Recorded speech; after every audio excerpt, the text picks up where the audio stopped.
नमस्कार साथियों, मैं हूं अश्विनी कुमार और मैं आज आपको सुनाऊंगा मुंशी प्रेमचंद की रचित एक और कहानी जिसका शीर्षक है खून सफ़ेद। चैत का महीना था, लेकिन वे खलिहान जहां अनाज की ढेरियां लगी रहती थीं पशुओं के शरणस्थल बने हुए थे। जहां घरों में फाग और बसंत की आलाप सुनाई पड़ती है, वहां आज भाग्य का रोना था। सारा चौमासा बीत गया था, पानी की एक बूंद न गिरी। जेठ के महीने में एक बार मूसलाधार बारिश हुई थी। किसान फूले न समाये, खरीफ की फसलें बो दी गईं, लेकिन इंद्रदेव ने अपना सर्वस्व शायद एक ही बार में लुटा दिया था। पौधे उगे, बड़े हुए और सूख गए। गौचर भूमि में घास न जमी। बादल आते, घटाएं उमड़ती। ऐसा मालूम होता कि जल थल एक हो जाएगा, परंतु वे आशा की नहीं, दुख की घटाएं थीं। किसानों ने बहुतेरे जप तप किए, ईंट और पत्थर देवी देवताओं के नाम से पुजाए, बलिदान किए। पानी की अभिलाषा में रक्त के पनाले बह गए, लेकिन इंद्रदेव किसी तरह न पसीजे। न खेतों में पौधे थे, न गौचरों में घास, न तालाबों में पानी। बड़ी मुसीबत का सामना था। जिधर देखिए धूल उड़ रही थी। दरिद्रता और क्षुधा पीड़ा के दारुण दृश्य दिखाई देते थे। लोगों ने पहले तो गहने और बर्तन गिरवी रखे और अंत में बेच डाले। फिर जानवरों की बारी आई और अब जीविका का अन्य कोई सहारा न रहा। तब जन्मभूमि पर जान देने वाले किसान बाल बच्चों को लेकर मजदूरी करने निकल पड़े। अकाल पीड़ितों की सहायता के लिए कहीं कहीं सरकार की सहायता से काम खुल गया था। बहुतेरे वहीं जाकर जम गए। जहां जिसको सुविधा हुआ वह उधर ही जा निकला। संध्या का समय था। जादो राय थका हुआ घर आकर बैठा और उसकी स्त्री से उदास होकर बोला, दरखास्त नामंजूर हो गई। यह कहते कहते वह आंगन में जमीन पर लेट गया। उसका मुख पीला पड़ रहा था और उसकी आंतें सिकुड़ी जा रही थीं। आज 2 दिन से उसने दाने की सूरत नहीं देखी थी। घर में जो भी कुछ विभूति थी, जैसे गहने, कपड़े, बर्तन, भांडे, सब पेट में समा गए। गांव का साहूकार भी अब पतिव्रत स्त्रियों की तरह आंखें चुराने लगा था। केवल तकाबी का सहारा था, उसी के लिए दरखास्त दी थी, लेकिन आज वह भी नामंजूर हो गई। आशा का झिलमिलाता हुआ दीपक बुझ गया था। देवकी ने पति को करुण दृष्टि से देखा। उसकी आंखों में आंसू उमड़ आए। पति दिन भर का थका मांदा घर आया है, उसे क्या खिलावे। लज्जा के मारे वह हाथ पैर धोने के लिए पानी भी न लाई। जब हाथ पैर धोकर आशा भरी दृष्टि से वह उसकी ओर देखेगा, तब वह उसे क्या खाने को देगी। उसने आज कई दिन से दाने की सूरत नहीं देखी थी, लेकिन इस समय उसे जो दुख हुआ वह क्षुधा आतुरता के कष्ट से कई गुना अधिक था। स्त्री घर की लक्ष्मी है। घर के प्राणियों को खिलाना पिलाना वह अपना कर्तव्य समझती है, और चाहे यह उसका अन्याय ही क्यों न हो, लेकिन अपनी दीनहीन दशा पर जो मानसिक वेदना उसे होती है वह पुरुषों को कभी नहीं कहती। हठात उसका बच्चा साधो नींद से चौंका और मिठाई के लालच में आकर वह बाप के पेट पर बैठ गया। इस बच्चे ने आज प्रातःकाल चने की रोटी का एक टुकड़ा खाया था और तब से कई बार उठा और कई बार रोते रोते सो गया। 4 वर्ष का नादान बालक। उसे वर्षा और मिठाई में कोई संबंध न दिखाई देता था। जादू राय ने उसे गोद में उठा लिया। उसकी ओर दुख भरी दृष्टि से देखा। गर्दन झुक गई और हृदय पीड़ा आंखों में न समा सकी, बह निकली। दूसरे दिन यह परिवार भी घर से बाहर निकला। जिस तरह पुरुषों के चित्त से अभिमान और स्त्री की आंख से लज्जा नहीं निकलती, उसी तरह अपनी मेहनत से रोटी कमाने वाला किसान भी मजदूरी की खोज में घर से बाहर नहीं निकलता। लेकिन हाँ पापी पेट, तू सब कुछ कर सकता है। मान और अभिमान, ग्लानि और लज्जा, ये सब चमकते हुए तारे तेरी काली घटाओं में छिप जाते हैं। प्रभात का समय था। वे दोनों विपत्ति के सताई घर से निकले। जादू राय ने लड़के को पीठ पर ले लिया। देवकी ने फटे पुराने कपड़ों की वह गठरी सिर पर रखी जिस पर विपत्ति को भी तरस आता। दोनों की आंखें आंसुओं से भरी हुई थीं। देवकी रोती थी, जादू राय चुपचाप था। गांव के 2-4 आदमियों से रास्ते में भेंट भी हुई, किंतु किसी ने भी कुछ न पूछा। किसी के हृदय में सहानुभूति थी ही नहीं। जब ये लोग लालगंज पहुंचे उस समय सूर्य ठीक सिर के ऊपर था। देखा, मीलों तक आदमी ही आदमी दिखाई देते थे, लेकिन हर चेहरे पर दीनता और दुख के निशान झलक रहे थे। बैसाख की जलती हुई धूप थी। आग के झोंके जोर जोर से हरहराते हुए चल रहे थे। ऐसे समय में हड्डियों के अगणित ढांचे, जिनके शरीर पर किसी प्रकार का कोई कपड़ा न था, मिट्टी खोदने में लगे हुए थे। मानो वह मरघट भूमि थी जहाँ मुर्दे अपने हाथों अपनी कब्रें खोद रहे थे। बूढ़े और जवान, मर्द और बच्चे, सब के सब ऐसे निराश और विवश होकर काम में लगे हुए थे मानो मृत्यु और भूख उनके सामने बैठे घूर रही है। इस आफत में न कोई किसी का मित्र था, न कोई हितु। दया, सहृदयता और प्रेम, ये सब मानवीय भाव हैं जिनका कर्ता मनुष्य है। प्रकृति ने हमको केवल एक भाव प्रदान किया है और वह है स्वार्थ। मानवीय भाव बहुधा कपटी मित्रों की भांति हमारा साथ छोड़ देता है, पर यह ईश्वर प्रदत्त गुण कभी हमारा गला नहीं छोड़ता। 8 दिन बीत गए थे। संध्या समय काम समाप्त हो चुका था। डेरे से कुछ दूर आम का एक बाग था। वहीं एक पेड़ के नीचे जादू राय और देवकी बैठे हुए थे। दोनों ऐसे कृश हो रहे थे कि उनकी सूरत नहीं पहचानी जाती थी। अब वह स्वाधीन कृषक नहीं रहे। समय के हेर फेर से आज दोनों मजदूर बन बैठे हैं। जादू राय ने बच्चे को जमीन पर सुला दिया। उसे कई दिन से बुखार आ रहा है। कमल सा चेहरा मुरझा गया था। देवकी ने धीरे से हिलाकर कहा, बेटा आंखें खोलो, देखो शाम हो गई है। साधु ने आंखें खोल दी। बुखार उतर गया था। बोला, क्या हम घर आ गए हैं माँ? घर की याद आ गई। देवकी की आंखें डबडबा आईं। उसने कहा, नहीं बेटा, तुम अच्छे हो जाओगे तो घर चलेंगे। उठकर देखो कितना अच्छा बाग है। साधु माँ के हाथों के सहारे उठा और बोला, माँ मुझे बहुत भूख लगी है, लेकिन तुम्हारे पास तो कुछ नहीं है, तुम मुझे क्या खाने को दोगी? देवकी के हृदय में चोट लगी, पर धीरज धर के बोली, नहीं बेटा, तुम्हारे खाने को मेरे पास सब कुछ है। तुम्हारे दादा पानी लाते हैं तो मैं नरम नरम रोटियां अभी बनाए देती हूँ। साधु ने माँ के गोद में सिर रख लिया और बोला, माँ मैं न होता तो तुम्हें इतना दुख तो न होता। यह कहकर वह फूट फूट कर रोने लगा। यह वही बेसमझ बच्चा है जो 2 सप्ताह पहले मिठाइयों के लिए दुनिया सिर पर उठा लेता था। दुख और चिंता ने कैसा अनर्थ कर दिया। यह विपत्ति का फल है। कितना दुखपूर्ण करुणाजनक व्यापार है। इसी बीच कई आदमी लालटेन लिए हुए वहां आए। फिर गाड़ियां आईं, उन पर डेरे और खेमे लदे हुए थे। दम के दम वहां खेमे गड़ गए। सारे बाग में चहल पहल हो गई। देवकी रोटियां सेक रही थी। साधु धीरे धीरे उठा और आश्चर्य से देखता हुआ एक डेरे के नजदीक जाकर खड़ा हो गया।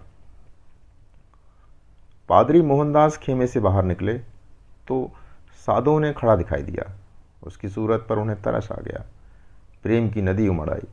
बच्चे को गोद में लेकर खेमे में एक गद्देदार कोच पर बिठा दिया और फिर उसे बिस्किट और केले खाने को दिए।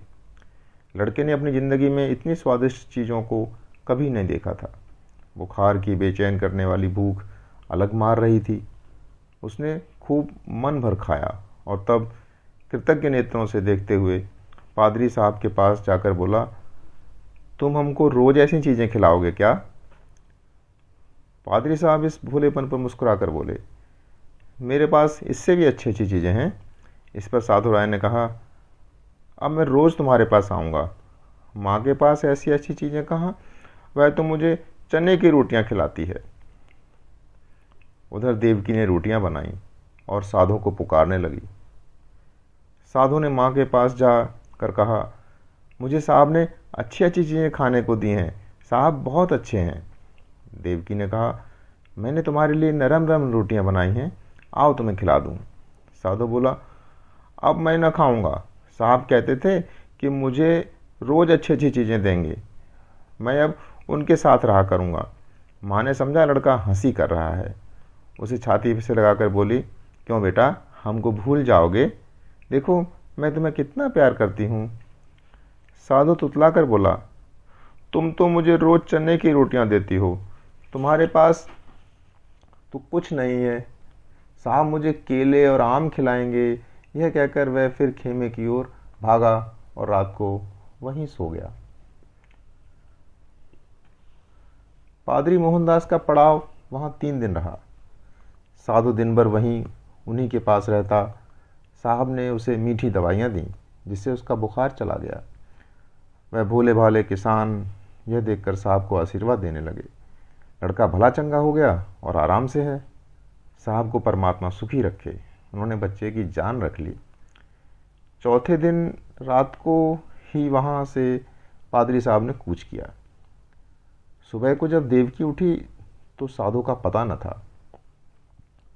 उसने समझा कहीं टपके ढूंढने गया होगा, किंतु थोड़ी देर देखकर जब जादव राय से कहा, लल्लू यहाँ नहीं है, उसने भी यही कहा, यहीं कहीं टपके ढूंढता होगा। लेकिन जब सूरज निकल आया और काम पर चलने का वक्त हुआ, तब जादव राय को कुछ संशय हुआ। उसने कहा, तुम यहीं बैठे रहना, मैं अभी उसे लिए आता हूँ।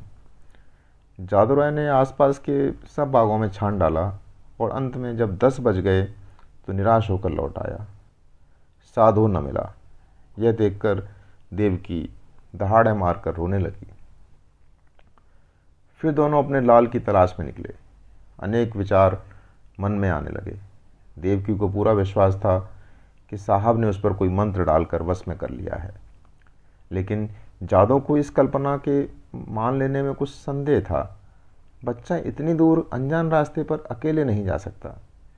फिर दोनों गाड़ी के पहियों और घोड़े की टापों के निशान देखते चले जाते थे, यहाँ तक कि वे एक सड़क पर आ पहुँचे। वहाँ गाड़ी के बहुत से निशान थे। उस विशेष लीक की पहचान न हो सकती थी। घोड़े के टाप भी एक झाड़ी की तरफ जाकर गायब हो गए।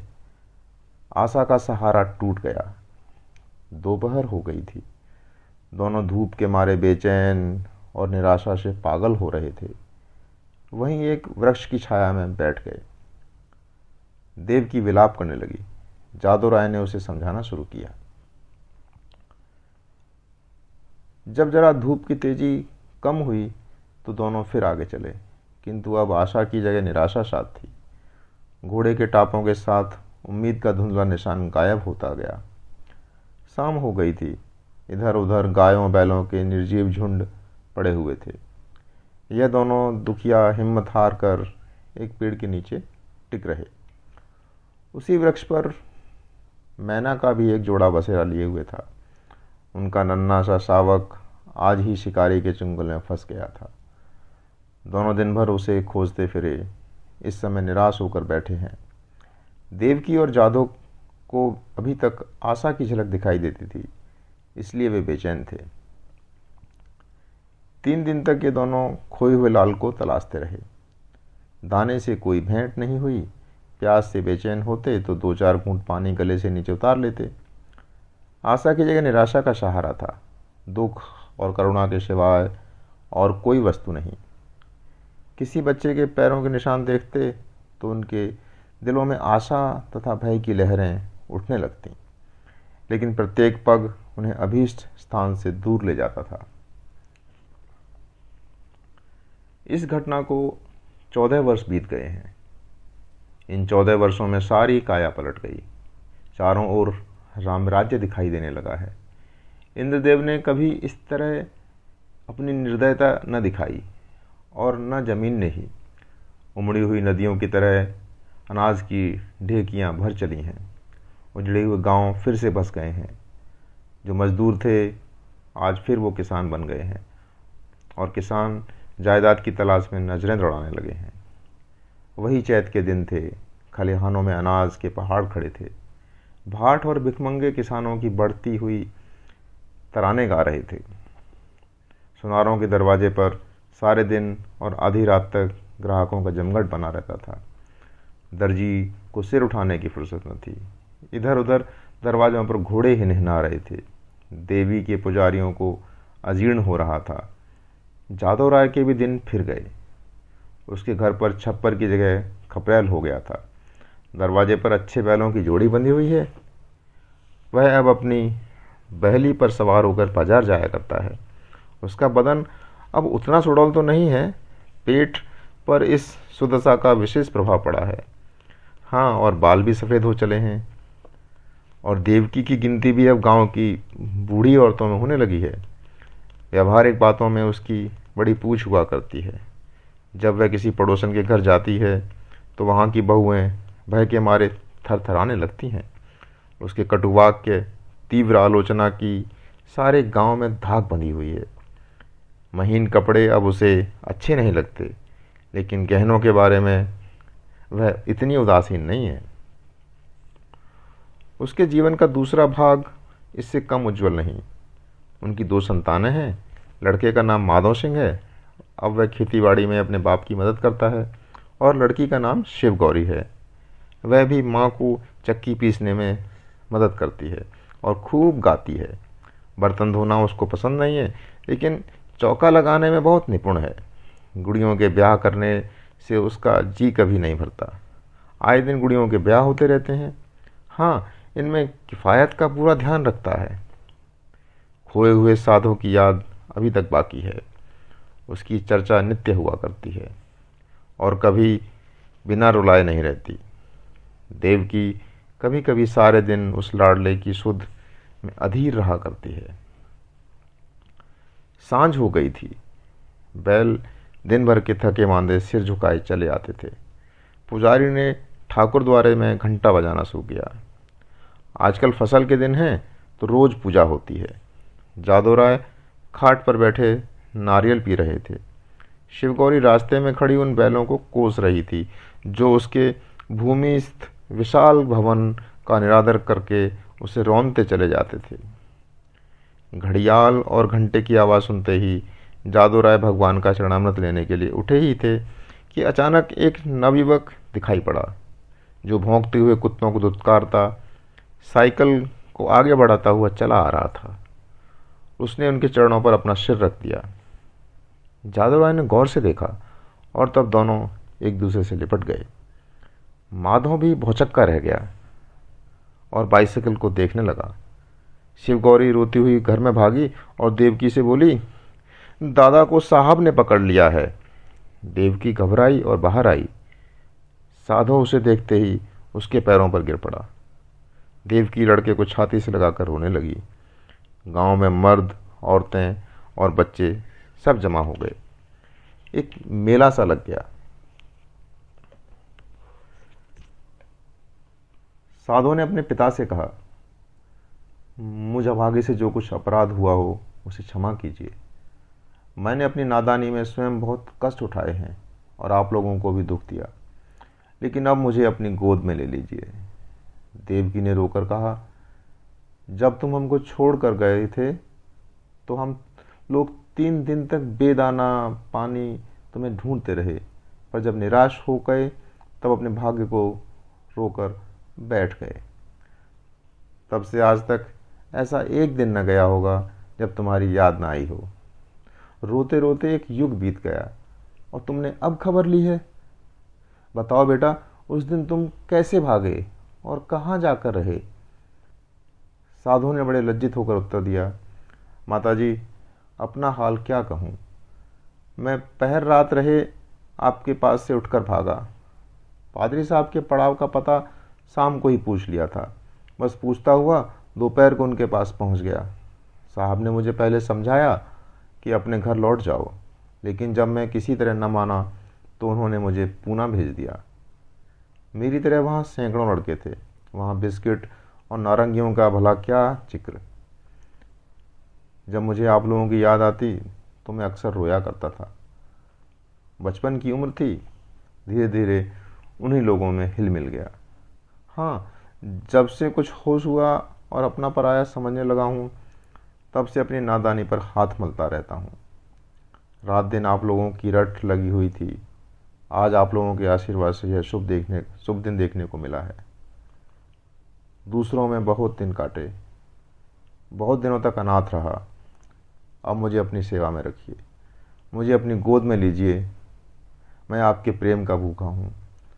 बरसों से मुझे जो सौभाग्य नहीं मिला वह अब दे दीजिए माँ। गांव के बूढ़े जमा थे। उनमें से जगत सिंह बोले, तो क्यों बेटा, तुम इतने दिनों तक पादरियों के साथ रहे? उन्होंने तुमको भी पादरी बना लिया होगा। साधु ने सिर झुका कर कहा, जी हाँ, यह तो उनका दस्तूर है ही। जगत सिंह ने जादू राय की तरफ देखकर कहा, यह बड़ी कठिन बात है। साधु बोला, बिरादरी मुझे जो प्रायश्चित बतलाएगी वो मैं करूँगा। मुझसे जो कुछ बिरादरी का अपराध हुआ है नादानी से हुआ है, लेकिन मैं उसका दंड भोगने के लिए तैयार हूँ। जगत सिंह ने फिर जादू राय की तरफ कनखियों से देखा और गंभीरता से बोले, हिंदू धर्म में ऐसा कभी नहीं हुआ है। यूँ तुम्हारे माँ बाप तुम्हें घर में रख लें, तुम उनके लड़के हो, मगर बिरादरी कभी इस काम में शामिल नहीं होगी। बोलो जादू राय, क्या कहते हो? कुछ तुम्हारे मन की भी तो सुन लें। जादू राय बड़ी दुविधा में था। एक ओर तो अपने प्यारे बेटे की प्रीत थी, दूसरी ओर बिरादरी का भय मारे डालता था। जिस लड़के के लिए रोते रोते आंखें फूट गईं, आज वही सामने खड़ा आंखों में आंसू भरे कहता है, पिताजी मुझे अपनी गोद में लीजिए, और मैं पत्थर की तरह अचल खड़ा हूँ। शोक, इन निर्दयी भाइयों को किस तरह समझाऊं? क्या करूं, क्या न करूं?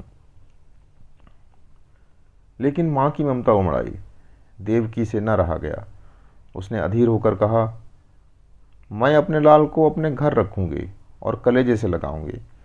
इतने दिनों के बाद मैंने उसे पाया है, अब नहीं छोड़ सकती। जगत सिंह रुष्ट होकर बोले, चाहे बिरादरी ही क्यों न छूट जाए। देवकी ने भी गर्म होकर जवाब दिया, हाँ, चाहे बिरादरी छूट जाए। लड़के वालों ही के लिए तो आदमी आड़ पकड़ता है। जब लड़का ही न रहा तो भला बिरादरी किस काम आवेगी? इस पर कई ठाकुर लाल लाल आंखें निकाल कर बोले, ठाकुरायन, बिरादरी की तो तुम खूब मर्यादा करती हो। लड़का चाहे किसी रास्ते पर जाए, लेकिन बिरादरी चूं तक न बोले। ऐसी बिरादरी कहीं और होगी?